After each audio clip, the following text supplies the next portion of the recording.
السلام علیکم ورحمۃ اللہ۔ یہ ڈاکٹر مسعود الدین عثمانی رحمۃ اللہ علیہ کا جو آخری دورہ تھا کل پاکستان دعوت اللہ کا 21 نومبر 1986، یہ ملتان میں پروگرام ہوا۔ وہاں درس کے بعد جو سوال و جواب ہوئے، اس کے اندر یہ ملائکہ کے سجدے والا معاملہ، اور اس کے بعد یوسف علیہ السلام والا معاملہ، اور اس میں 2 دلائل مختلف اینگل سے، اور پھر یہ کہ یہاں اس قبر میں کچھ نہیں ہوتا بلکہ یہ اوپر برزخی معاملہ ہے عذاب و راحت کا۔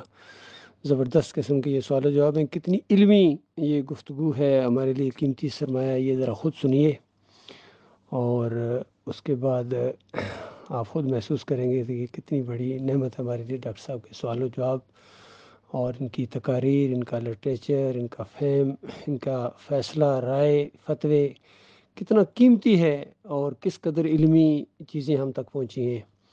اللہ تعالیٰ ان سے پورا فائدہ اٹھانے کی توفیق عطا فرمائے۔ سنیے خود ذرا۔ جو دنیاوی تھا اس کو ذبح کیا گیا، اس کے خون کھل گیا، اس کے قتل کیا گیا، اور آرام کون کر رہا ہے؟ نیازی ہرا ہوا۔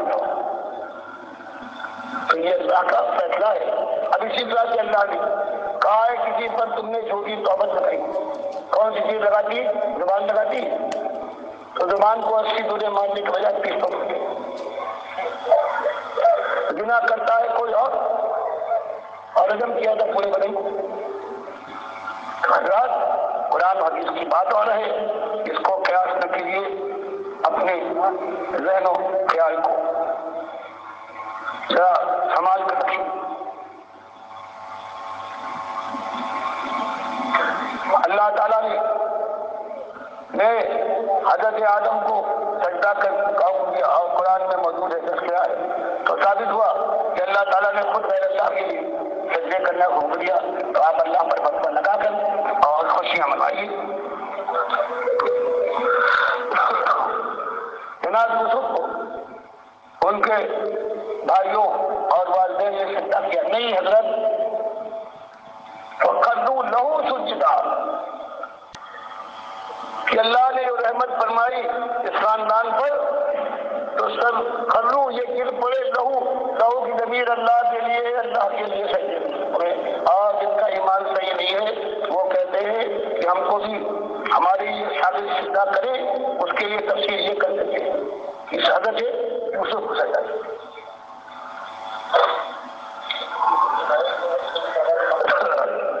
اگر یہ حدیث صحیح نہیں ہے، حدیث ہے الدنیا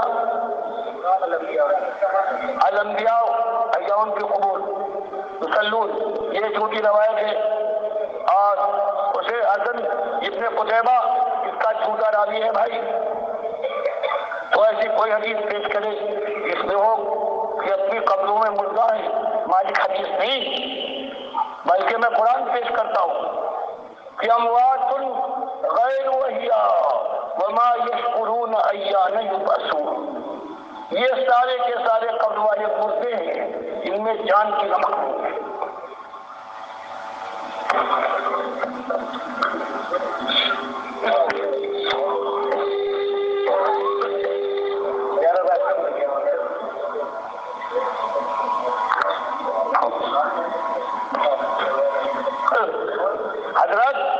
حضرت یہی ہوتا ہے، جیسے دیکھا کہ موٹی گاؤں کو دبلی گائیں کھائی جا رہی ہیں، سمجھے آپ؟ اس کے معنی میں گائے نہیں کھا رہی تھی، بلکہ اس کی تعبیر نہیں بتائی گی کہ کچھ تعریف پڑے گا کی ہوگی، تو ایک چیز جیسے بیان کی جاتی ہے اس کی تعبیر کا ایک انداز ہوتا ہے، جیسے وہاں بیان کیا گیا تو وہاں گائے والا معاملہ نہیں ہے، اسی طرح سے تعبیر کا یہ انداز ہے۔ بھائی اس کے علاوہ اب آپ سے سلام کروں گا، کل ہم کو یہاں جلدی جانا ہے، اس لیے حضرات آپ باقی اگر میری بات آپ کی سمجھ میں آئی ہے تو اسے قبول کریں، اور اگر آپ کے دل میں بات نہیں اتری ہے بلکہ وہی بات ہے کہ یہ مردہ جو ہے یہ زندہ ہے اور سنتا ہے، تو آپ کی مرضی میں مجبور نہیں کر سکتا۔ اقول قولی ھذا واستغفر اللہ لی ولکم لسائر المؤمنین۔ دیکھیے بھائیو، کتنی علمی چیزیں ہم تک پہنچی ہیں کہ پہلی بات تو یہ ہے کہ وہ جو ملائکہ کا سجدہ والا معاملہ ہے، وہاں اللہ کا حکم موجود ہے۔